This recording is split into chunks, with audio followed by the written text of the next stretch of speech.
আমরা নিজেও এখানে দেখতে পাচ্ছি যে অসংখ্য জনতা ভিড় করেছেন। কোনো একটা মরদেহ পড়ে আছে। বিস্তারিত তথ্য জানাচ্ছি, এখানে থানা পুলিশ সহ সাধারণ জনতা উপচে পড়া ভিড় আছে। আমরা একটু দেখানোর চেষ্টা করছি। আমরা সরাসরি এই মুহূর্তে যুক্ত আছি সিলেটের সদর উপজেলার 7 নং মোগলগাঁও ইউনিয়নে। এই মুহূর্তে কিত্তারগাঁও গ্রামের যে পাশে রাস্তার পাশেই সিলেট সুনামগঞ্জ হাইওয়ে সড়কের পাশেই আছি। দর্শক, আমরা বিস্তারিত আপনারা আমাদের সাথে থাকুন। আমরা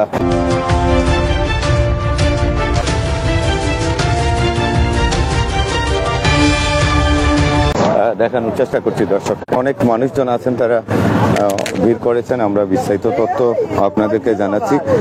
দেশে বিদেশে কাছে দূরে যে যেখান থেকে আছেন, আপনারা আপনাদের মতামত কমেন্ট বক্সে রাখুন। দর্শক, আমরা যুক্ত আছি সরাসরি এই স্পটের জায়গা যেখানে আজকে এই মুহূর্তে মরদেহ দেখা যাচ্ছে। অসংখ্য জনতা ভিড় করেছেন, সাথে আইন শৃঙ্খলা পুলিশ বাহিনী আছেন এখানে। আমরা এখানে যে উপস্থিতি, যে মানুষের ভিড় আছে, আমরা আপনাদেরকে সেটা দেখানোর চেষ্টা করছি। এখানে অনেক মানুষজন আছে, তারপরেও আপনাদেরকে আরেকটা বিষয় বলে রাখি।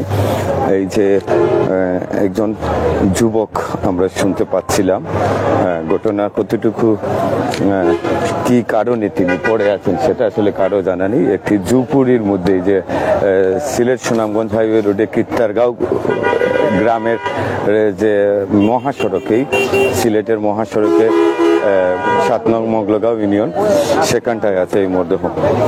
আমরা মরদেহ অনেকটা পচে গেছে, অনুমান করা যাচ্ছে যে কোনো একটা যুবক এখানে পড়ে আছেন। তো আমরা যেহেতু কিছু নিয়ম আছে, সেই নিয়মের ভিতরেই থাকতে হয়। এখানে উপচে পড়া জনতা আছে।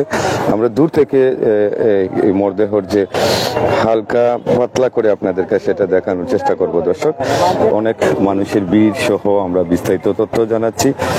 দেশে বিদেশে অনেকেই আমাদের সাথে অথবা যুক্ত আছেন, আমরা আপনাদেরকে তথ্য জানাচ্ছি। এখানে অনেক মানুষজন আছেন, আমরা একটু জানারও চেষ্টা করব। আপনারা কবে বা কতক্ষণ আগে আসলেন যদি বলতেন, বা এই বিষয়টা আপনাদের কাছে কতটুকু কি জানেন? আসসালামু আলাইকুম। আমরা আসলে এই বিষয়ে সম্যক ধারণা নাই আমরা, কারণ আমরা এখানে অস্থায়ী। আমরা জুম্মার আগে শুনছিলাম যে একটা লাশ এখানে আছে ফালাইল। তো লাশের পরিচয় তো জানা নাই, অজ্ঞাত লাশ। তো অনেকে সাহস না, অনেকের সাহস না যে হইতা খিলাম। পরবর্তীতে অনেক মানুষ সেখানে জরু হইয়া মানে এখানে আইসন। আমার পরে এই 999 হয়তো কল দেওয়া হয়েছে, দেওয়া বাদে প্রশাসনের জানানি পরে তারা আইসন। এখনো তো পরিচয় অজ্ঞাত রয়েছে। আপনারা তো লাশ মোটামুটি দেখলেন, আপনার কাছে কি? জি, এটা তো অনেক মানুষের মুখে শোনা যাচ্ছে যে উনি একটু মানসিক এই বিপর্যস্ত ছিলেন। অনেকে বলতেছেন যে এই দেখছেন ওনাকে, অনেকে বলছেন যে ওনাকে দেখছেন 3 থেকে 4 দিন আগে উনি এই পানিতে এই নামচারা উঠছেন। কার বাড়ি, মানে কেউ কি চিনতে পারছে যে ওনার বাড়ি কোথায় বা ঘর কোথায়? যেহেতু কেউ বলছেন যে উনি হয়তো বা মানসিক রোগী হতে পারেন, তার মানে কেউ না কেউ হয়তো বা চিনছে, এরকম কোনো মেসেজ আছে কিনা আপনার কাছে? না, এরকম কোনো মেসেজ এখনো আমরা পাই নাই। আর আমি এখানে স্থায়ী মানুষ না, বাসিন্দা না।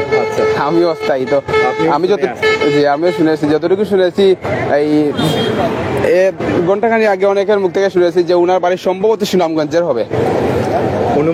অনুমান করা হয়েছে সুনামগঞ্জের হবে, কারণ এই আগে এক ভাই এখানে কথা বলেছিলেন যে উনাকে বাস্তবে যখন দেখেছিলেন জীবিত অবস্থায়, তখন উনার সাথে হয়তো কথা বলা হয়েছিল যে উনার বাড়ি কোথায়। তখন এই মৃত ব্যক্তি বলেছিলেন যে উনার বাড়ি সুনামগঞ্জে।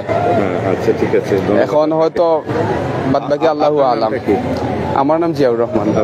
আপনার মূলত বাড়ি কোথায়? মূলত বাড়ি এয়ারপোর্ট সাহেবের বাজার। আর এখানে হয়তো আপনি কোনো ইয়াতে আছেন? এখানে আমি কিত্তারগাঁও জামে মসজিদের মুয়াজ্জিন হিসাবে। আচ্ছা, এই এলাকাতেই আছে? জি, এলাকাতে আছি। জি, ধন্যবাদ আপনাকে। তো দর্শক, আপনারা শুনতে পাচ্ছেন এই মুহূর্তে উপচে পড়া ভিড়, জনতা।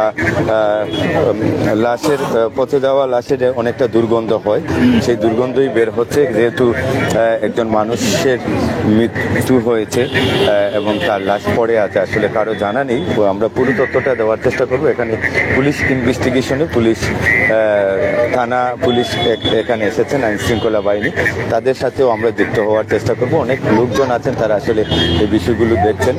আমরা এখানে দেখতে পাচ্ছি আইন শৃঙ্খলা বাহিনীর ইনচার্জ অফিসার সম্ভবত এখানে আছেন, যেহেতু এটা জালালাবাদ থানা দিন অবস্থায় পড়ছে এইটা।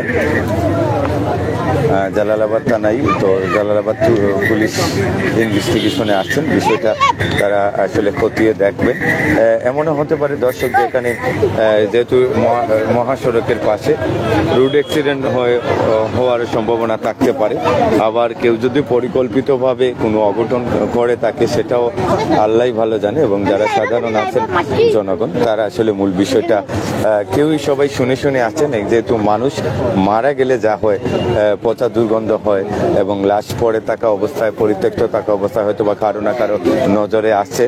আমরা পুলিশ ইনভেস্টিগেশন চলাকালীন সময় তাদের আমরা ডিস্টার্ব করতে চাচ্ছি না, তারপরেও আমরা যদি তারা বক্তব্য দেন আমরা আপনাদেরকে অবশ্যই জানানোর চেষ্টা করব, এবং তিনি আসলে বিষয়গুলো জানাবেন। দর্শক, এখানে অনেক মানুষজন এসে ভিড় করেছেন, এলাকার স্থানীয় ভাবে অনেক মানুষজনই এসেছেন, অস্থায়ীভাবে অনেকেই বিষয়টা দেখছেন। আমরা দেখতে পাচ্ছি আইন শৃঙ্খলা বাহিনী কর্মকর্তারা তারাও এখানে এসেছেন। আমরা দর্শক, তো আমরা যে কথা বলতে চাইছিলাম, হাজার হাজার মানুষ ইতিমধ্যে উপস্থিত হয়েছেন, আইন শৃঙ্খলা বাহিনীর পাশাপাশি স্থানীয়, মোটামুটি তো ঠিক আছে। দর্শক, তো আপনারা দেশ বিদেশ থেকে অনেকেই যুক্ত আছেন, আমরা আসলে নেটওয়ার্কেরও বিঘ্নতা ঘটতেছে এখানে। ভাই আসসালামু আলাইকুম। সাইম ভাই, পুরুষ না মহিলা? জি, একটা পুরুষ।